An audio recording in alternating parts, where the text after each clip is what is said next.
Dr. Follow-up segment tonight, why some black men are having such a hard time succeeding in America. Recently, President Obama passed the Brothers Keeper Initiative, which partners, mentors, and corporations with young black males who are trying to succeed. Yesterday, the president expanded the program, saying this. Sometimes African Americans in communities where I've worked, there's been notion of acting white, and the notion that there's some authentic way of being black, that if you're going to be black, you have to act a certain way and wear a certain kind of clothes. That, that has to go. All right, with us now, Jason Riley, author of the brand new book, Please Stop Helping Us, How Liberals Make It Harder for Blacks to Succeed. Mr. Riley, also a member of the Wall Street Journal editorial board. I like the initiative, Brothers Keeper. Do you? There's some good stuff in there, admirable goals. The question is whether the president's policies will actually help achieve those goals. I'll give you a good example. He says he wants higher black graduation rates for blacks. Well, we know school choice does that. We know vouchers do that. We know charter schools do that. But this administration is trying to shut down a school voucher program in Louisiana. It doesn't want to go up against the teachers union and the other unions, so which it's good talk, like that.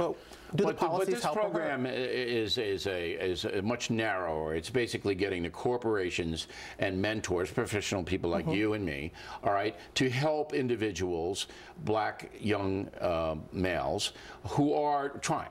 And that I think is very noble, and it works.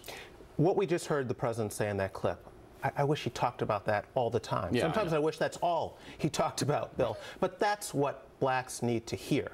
It's about culture, Bill, and you know that. It's about getting out of the way of the black development that has to occur in the black community.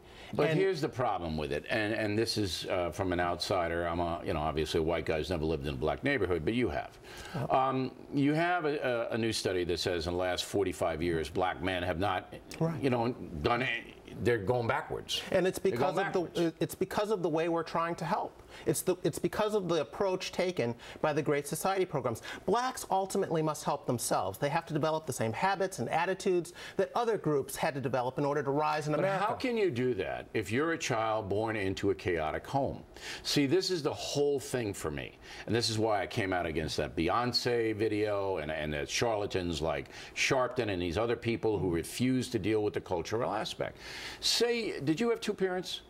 My parents were divorced, but my father was very active in so in he my, was in my around, upbringing. right? Oh, yes. Oh, yes. All right, so you're a black boy, and you're born into a home, and you're poor. And you got 4 or 5 siblings from 4 or 5 different fathers, and your father's gone. He's not even around, okay?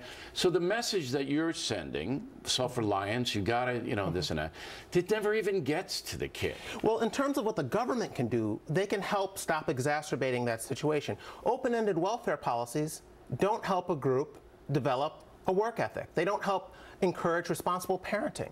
Or responsible childbearing, for that matter. So the government needs to stop helping in the ways that it's helping. To me, it's all about the community doing that. The preachers, because African Americans, generally speaking, are religious people. There's preachers all over the place. And then the neighborhood organizers and the people like that. But you don't hear that message. You don't hear it enough.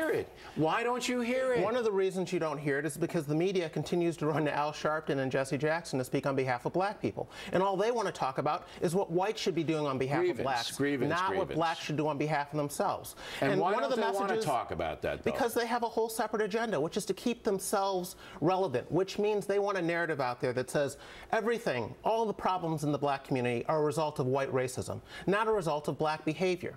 But the problem is the problems are cultural, as Bill Cosby talks about, as you've talked about. A black man in the White House is all well and good, but it can't replace a black man in the home. That's where it's got to start. Do you think President Obama understands the problems are cultural? I think he does, but when he talks about it, when he says things like he just said, he catches a huge backlash from the black left, who wants to keep the focus, again, on white behavior. So I don't think he talks about it as much as he should, because he gets He doesn't want to take the heat from that crew, just like the unions. He doesn't want to take. People need to hear that message from him. I think it's more about money than anything else. The grievance industry is a huge industry. Yes. And the guys that you mentioned profit by it.